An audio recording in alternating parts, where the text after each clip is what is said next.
Welcome back to the Coleman Farm YouTube channel, everybody. We are sitting in our 1979 K100.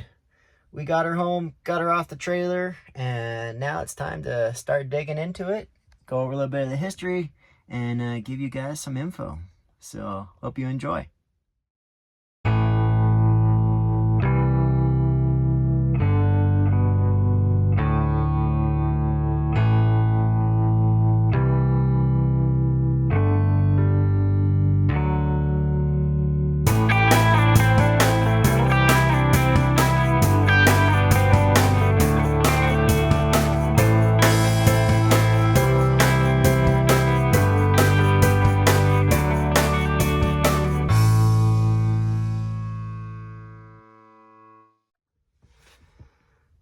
So, when we first got on the trailer and started to drive down the road a little bit, my dad radioed back to me and kind of lapsed of thinking about it. The stacks on that truck were already at 13 feet. So then you put it up on top of a trailer with my step deck. It's already, it's a low pro, so it's 3 feet off the ground there. So now we're at 16 feet, so definitely over height there. We stopped on the side of the road, and without having a ladder or anything, we kind of finagled our way up on top and got those things unbolted, threw them in the cab here, and we made it home safely without clipping any wires or trees or street lights. So that was fun, and no other issues. Got it home safely after that. But now that we're back, we can start digging into this thing. We got the big bunk here, and this interior is in pretty nice shape. It had a nice layer of dust sitting on top of it. You can see it's all across the dash, but yeah, that'll clean up nice. All that dust pretty much been cleaning or keeping this dash and everything clean underneath. So you move a little bit of that dust and it's like new under. So it's been preserving it very well. Even all our gauges, they are nicely dust covered, and just gonna start blowing this out soon and clean it up, wipe it down, and see what we really actually need to clean up here. But so far we are liking what we found, and we picked this thing up. I don't know if you guys can guess. I know I said in the video that we got them both for $3 grand.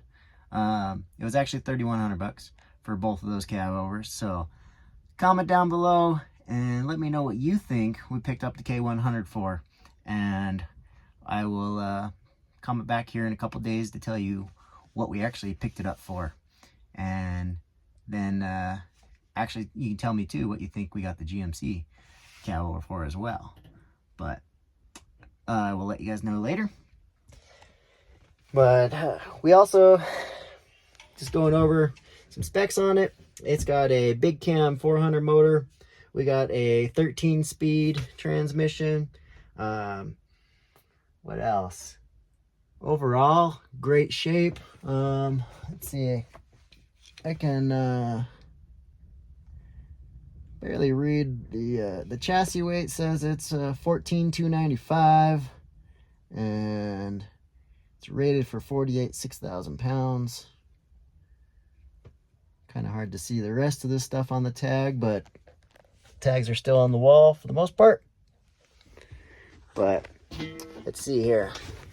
Now, my dad was saying that there is a logbook. There's not just one. There's a few logbooks in here that came with the truck, and they are all original from the farm we picked it up at. Let's see here. Federal Motor Carrier Safety Manual. That's important. Keep those DOT guys off your back. All right. So this logbook is dated January 2nd. And let's see, cost $1.19. Let's see here. Truck bark, driven off duty, 10/17/01. But cool thing about all this stuff is we have these logbooks detailing their trips down to Twin Springs, Nevada, Tonopah. It's pretty cool. Pretty rad to be able to find this detail about your truck and history, where it went. Let's see, what else we got? Got a notepad in here. Let's see what we got info-wise on this. Let's see, February 99, new brake shoes. And they also changed them out on the trailer. We didn't pick up a trailer, so it doesn't help. 9/3/94, oil change. Dello 400, 1540. That's some good stuff. That's what I run in my trucks, other trucks. Let's see, lube, oil, front diff, all clean. But what's really cool is that we just got pages and pages of info. Let's see, that goes from 96 up to 2000 up to 01.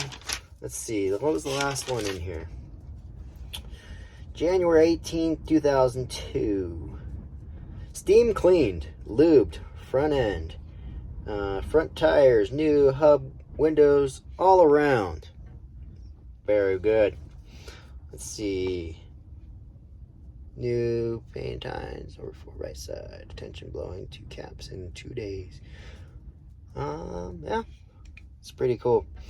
So we got pages of information on the maintenance. We got trip logs. Let's see, got another log here from 03. Let's see where they went in 03. First log in here was truck was parked and driven off duty. Let's see. Trip to a farm, down Smith. Fertilizer, picked up fertilizer. Okay, that's logbook number 2. Here's a third one. Let's see.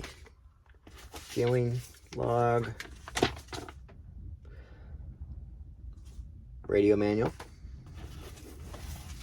Got a Cobra 29 LTD Classic in here with just a little bit of dust on it. Let's see, logbook number 4 was in year 03. And then another driver daily log. This one cost $3.99. And this one was in 03. So I believe the last we were told that it was parked in 2004. So what was that, 18 years ago? 2004, yeah, 18 years ago. This truck has been sitting for that long, and we're hoping to get some new batteries for this here in the next week, and go ahead and go through it and do a little will it start for you guys to see this big cam 400 start up that's been sitting, you know, for almost 20 years. Everybody I talk to says should start right up, no problem. Oil looks good. It actually only had, I think from the maintenance log and stuff, it only had like 6,000 miles on it. So correct me if I'm wrong, but I don't believe oil has the expiration date if it's just sitting there. And so we should have a few more miles to drive in that before we need to change it. But we're going to change all the fluids anyways and go through all the filters and stuff since it's been sitting for so long. Make sure to run it through a little bit and then change everything again. Make sure to get all any crud that's been sitting in there that loosens up. We also have a Yosemite Sam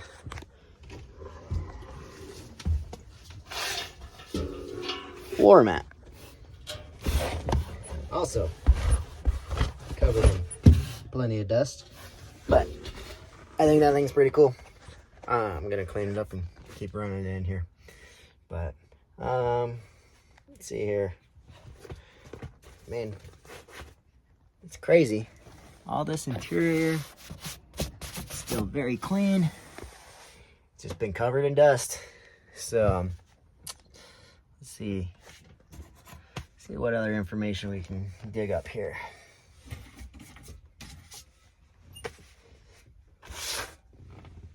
Still has the original radio and cassette in there. It's a, I don't know what that is. Can't read it. But we got a locking differential for the rear. Let's see. So if any of you guys are wondering, there's enough room, even in the big bunk. There's enough room for, you know, comfortably, me and my wife to lay down in here. But, and not a lot of headroom. These flat top sleepers versus the Aerodyne, you can lay down and prop yourself up a little bit, and that's about it. Not a whole lot of room in this K100 to, you know, get yourself dressed or move around. But if it's just you, I would deal with it. I don't mind, but trying to be in here with anybody else would be a little cramped. So, but got some extra storage up top. In the back here, we've got ourselves a little beaded seat cover. Let's see. Empty on the other side. I mean, it's got probably a good 12 inches or so deep in that little cabinet. We got another light here in the corner, some speakers. We got our side vent. Over on the other side, we got our air, another vent, a couple of shelves, and a little closet here for hanging up some clothes. And some deeper storage down there. But yeah, not a whole lot of room back here in this big bunk sleeper, but enough if it was just me and my wife, that'd be about it. Not the kids. So our other side, same thing. All the interior's in pretty decent shape. Clean it up, oil it up, and probably call it good. Don't really need to change anything. Only spot that I see that's got any issues is this little cut in it, but the rest of it seems pretty good. So let's go ahead and take a walk outside. All right, let's do a little walk around the 1979 K100 from the outside. Bumper, great shape, looks good. It does have a little bit of damage to the plastics. Can't think of the name of that, what it's called right now. But got dual tanks on here. Got some nice quarter fenders here in the front. We also got the side steps on the fuel tanks. Sliding fifth wheel. It is air ride and aluminum frame. Set of dual stacks up here. We already took the tops off when we were driving home, as I mentioned before. The batteries are in the center. I don't believe that's original, but it is nice to have that up in there and out of your way, especially with the big fuel tanks on both sides. Kind of doesn't leave you room on the side there. Does have an aluminum plate here on the front or on the back. We kind of like it. I think we're going to polish that out and leave that on there. But let's see. What else can we go over on the outside here? We plan to change out the lights in the back, especially those ones over there that I busted when we moved off the trailer. I also bent the bolt when we were caging the brakes, or the bolt that cages the brakes. I bent that one, dropped it down. So we're already gonna need new air cans anyway, so not a problem. But it's got a set of dual steel wheels all around on the rears. We like to change that out to some aluminums. Yeah, overall it's in pretty decent shape. Definitely needs a wash and some polish. Let's see, open up the side compartments. Ow. You know, I keep seeming to do that. All right, so So inside the side compartment, definitely got a lot more room under the bed here. But got some belts and extra air lines, some baling wire, because you know everything is fixed with baling wire. Hey look, our fire extinguisher is still good. It's got a safety inspection. Last one was not inspection, but the last IFTA sticker. The last IFTA sticker on here is an 04, so we know that's when they parked it. We got our breather top in here that we took off too when we were coming home. All in all, this thing's in great shape. Just needs some wash, polish, and you know, new hoses and things. Maybe a little dusting, but as you can see, she's gonna look real nice. Let's see this door. Inside this side door, we got set of chains, some cables, snow chains and cables, more belts and just stuff. But yeah, it's a little windy out here, so let's take a look under here. Our big K100 with our 13 speed. All right, we do have air brakes on the front. Let's go ahead and check out the GMC. But this Cabover looks nice. And for those that are going to be naysayers that it's not 245,000 original miles, here's our odometer, 245. And again, in those logbooks that we have, it is logged with the original miles on there as well. So we have 245,000 original miles. If you don't want to believe it, that's fine. But that's what it is.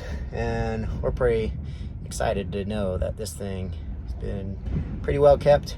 I mean, original interior. The history on that was the original owner sold it back, or traded it in at the dealer, picked up a new truck.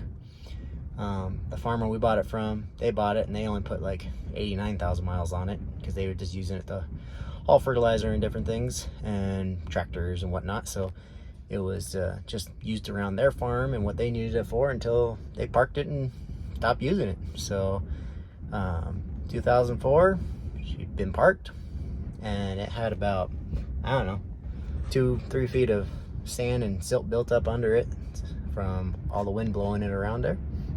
So she was parked and we uncaged the brakes, pulled it out, got it up on the trailer. So it's now at Coleman Farms and hoping to put a few more than 245,000 miles on it here in the future. So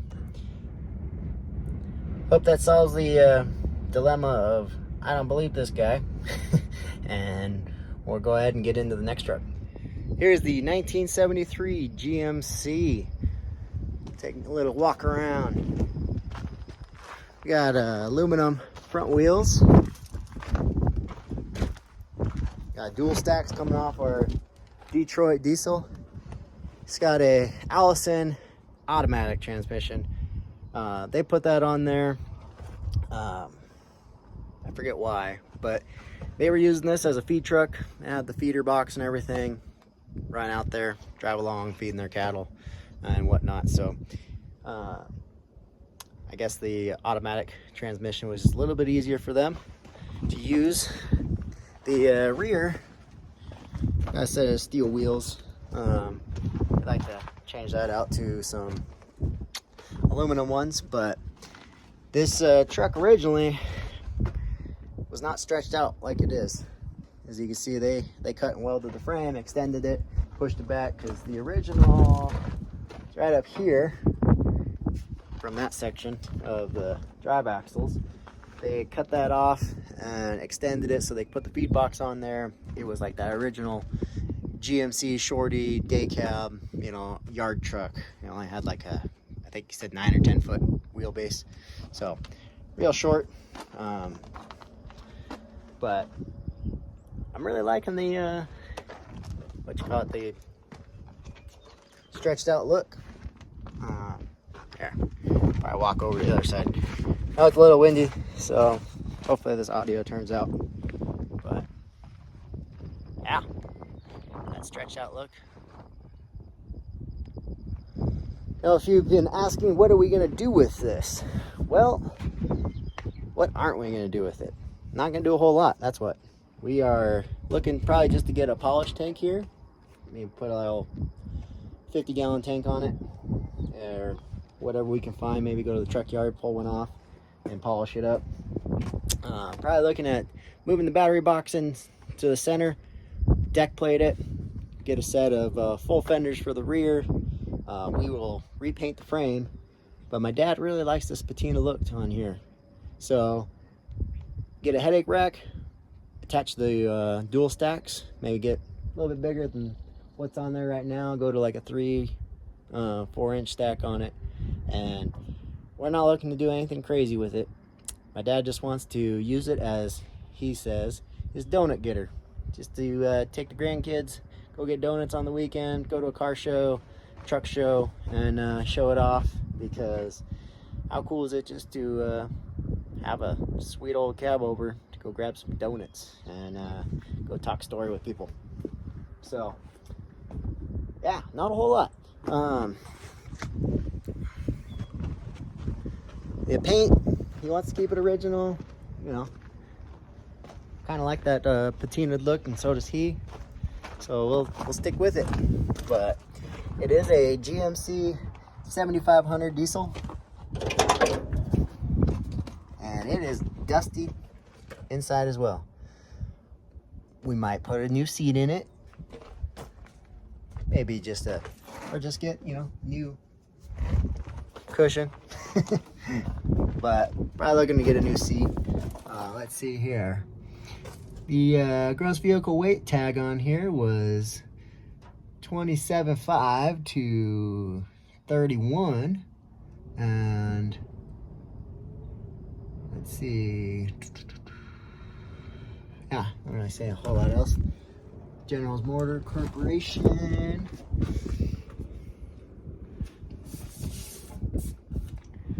See if there's any other tags on here. Nope. Don't see anything else. Oh. General Motor on the door here. That's just a safety sticker. Alright. Well, let's go ahead and jump up inside. Give you guys a look. It's a little rough. So we'll get that bench seat cleaned up. Maybe put a radio in it. You know, clean off these gauges, and you know, clean up the inside, get rid of this dust and stuff that's in here, and it should be pretty nice.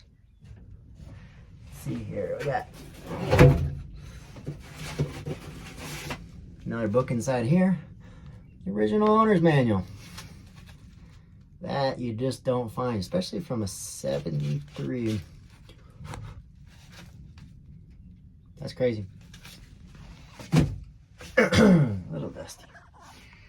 But it did have PTO, I believe, on here. No, I take that back. That's not PTO. That's the, they got a splitter for the rear axle.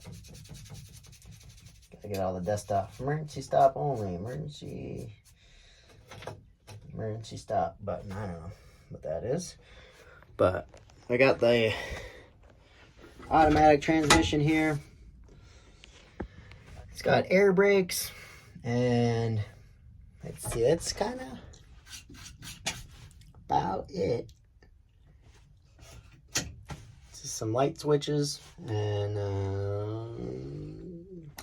no radio in this one, so that got taken out. but it's pretty sweet. Be a fun little donut getter. It's already got a gooseneck connection on the back.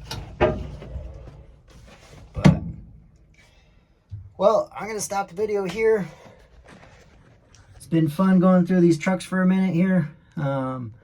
We have water coming for our field here shortly, and we're irrigating again on the alfalfa fields and starting to get into some farming here shortly. But so far, I hope you guys are enjoying these Cabovers as much as me and my dad are.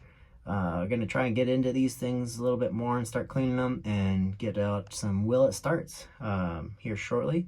If there's any questions about these trucks or any information you guys want me to tell you, shoot a comment down below and I will get back to you as soon as I can, or get the information as soon as I can. But go ahead and comment what you think. Remember, got these two trucks for $3,100. What do you think we got the GMC for, and what do you think we got the K100 for? And I'll respond back in a couple days and let you guys know what we actually picked them up for. Or maybe I'll wait till the next video. Nah, I don't know. We'll see. But $3,100 for two Cabovers. I don't think you can beat that. Now, before you guys getting all mad and saying, yo, you stole them, blah, blah, blah. These things were sitting on a farm. They were destined for the junkyard, pretty much. So they were out in the middle of nowhere, and we picked them up. We rescued them. We're going to put a lot of work into them. And the friend that we picked them up from, or became our friend now, he just really wants to see them get cleaned up and used again. And he kind of thought we were crazy for wanting them. But all in all, the Cabovers, you know, they mean something to us. And we want to, you know, get them back on the road. And, you know, even though this one's only going to be, my dad calls it his donut getter, I want to actually use the K100, and not that it's going to be used every day, but it could be used as a backup truck, and, you know, still keep it clean, take it to some shows and have some fun with it. But he knew that we were going to be having to spend some money to get them back going again, because they're definitely not roadworthy as the way they sit. So he was definitely fair on his price, and don't think like we went out there and just stole them from somebody. They agreed to the price, and it was a fair deal. So they know that these things need a lot of work and it takes a lot of money to get them back up and running. So if you guys are out there spending, you know, $20,000-$30,000 on a truck that does not run and needs a lot of work, you're crazy. I mean, by all means, go spend your money doing that. But we're very patient. Yeah, like I said, it took us over a year to pick these trucks up, and it wasn't a, hey, we just went out there one day and threw some money down and brought them home. It was more, we're very patient in how we find our trucks, and looking and knowing and understanding that it's going to take a lot of money and it takes a lot of work to get these things back up and running. So don't be silly. Do your research, be patient, and if you're going to be putting all the work in it yourself, you can save some money, but ultimately they cost a lot of money to get all these parts changed out. So all those parts that you just saw on the last Peterbilt, that was like $3,000 just in a handful of parts. So know that these things aren't cheap. They are somewhat, in my mind, easier to work on than some vehicles. So there's that. But if you got to take anything to a shop, you're looking at spending easily, you know, $100+ an hour in labor, and some of these things aren't easy to, you know, change out. It's not like loosen a bolt, put back on. It takes a lot more time than that. So you're spending, you know, a few $100s or more just in labor every time, plus however much your parts cost. So if you guys want a Cabover yourself one day, you know, look for that one that isn't going to cost you a fortune and need a million, you know, things fixed on it. Even though these need a lot of work, even though they need a million things to be fixed on it, just know that it's going to cost money to get them going, and don't spend all your money on just getting the truck yourself. That's my little information for the day. That be smart. Don't spend all your money in one place. Make sure you spread it out across the dealer and parts and what you can find on Craigslist too. You know, share the wealth. Don't just give it to one guy and then sit on a truck for 10 more years before you can actually pay to fix it up. So hope you enjoyed. I know I went on for a little rant there, but I just wanted to let you guys know, and hopefully you guys understand that what it takes to get these things going, and it's going to take us a little bit of time to get them going, but I hope you guys enjoying so far, and appreciate the comments from everybody, and we're just going to keep going with it and see what happens. If you guys keep enjoying, I'll just keep making them. But again, please like and subscribe to the channel and let us know what you think.